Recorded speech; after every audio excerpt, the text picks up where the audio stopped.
आणि एक महत्त्वाची बातमी आपल्या हाती येते। शिवसेना भाजपमध्ये एक महत्त्वपूर्ण बैठक उद्याला होणार आहे आणि त्यात विषय असू शकतो मंत्रिमंडळ विस्ताराच्या संदर्भात। ऋत्विक भालेकर आपले प्रतिनिधी आहेत। ऋत्विक, काय माहिती आहे सूत्रांची?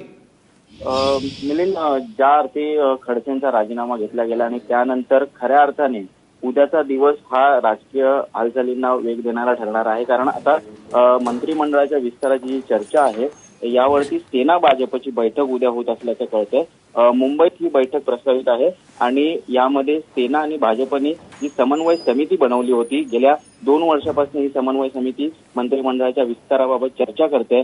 मात्र खडसेंच्या राजीनाम्यानंतर उद्याची जी बैठक होणार आहे यामध्ये फक्त कॅबिनेट आणि राज्यमंत्री पदच नव्हे तर महामंडळाचे सुद्धा महत्त्वाच्या जागा ज्या आहेत यावरती आता चर्चा होणार आहे आणि शिवसेना पुन्हा एकदा या बैठकीत आक्रमक दिसण्याची शक्यता आहे।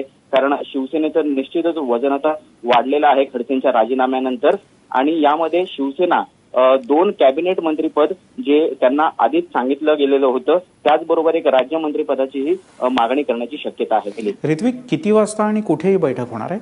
अजून याबाबतची काही अधिकृत घोषणा झालेली नाहीये मिलिंद। मात्र सेनेच्या सूत्रांकडून जी माहिती मिळते ही प्रस्तावित बैठक जी आहे मुंबईत होणार आहे, याची वेळ अजून ठरलेली नाहीये। ऋत्विक, तुर्तास धन्यवाद या सगळ्या माहितीबद्दल। मात्र राजकीय घडामोडींवर बारकाईने लक्ष ठेवून राहा, आम्ही तुझ्याकडनं वेळोवेळी ताजी माहिती घेत राहू।